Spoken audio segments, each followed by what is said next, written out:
Okay, done. Ganito lang ang trabaho. Thumbs up.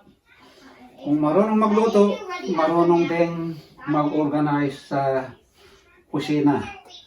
Easy lang naman kasi mayroon tayong dishwasher, mayroon tayong hot and cold water, mayroon din tayong microwave dito, at saka ito yung sa stove. So, walang problema. Kaya nakaka-enjoy magluto. Ayan po ang aking munting kusina. Mayroon tayong microwave dyan. Ayan po.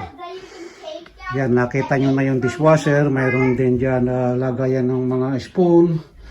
Saka ito yung aking sink. Ayan.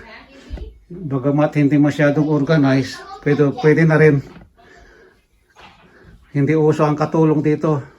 Ito naman ang taguan na rep.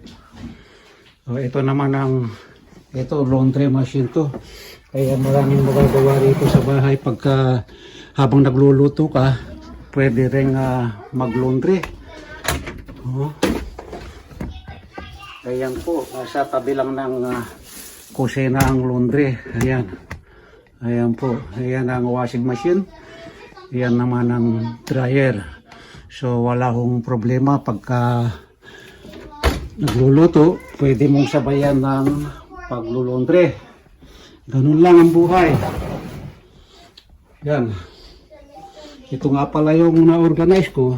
Ang liit ng cabinet, pero nagkasya naman lahat yung galing sa dishwasher.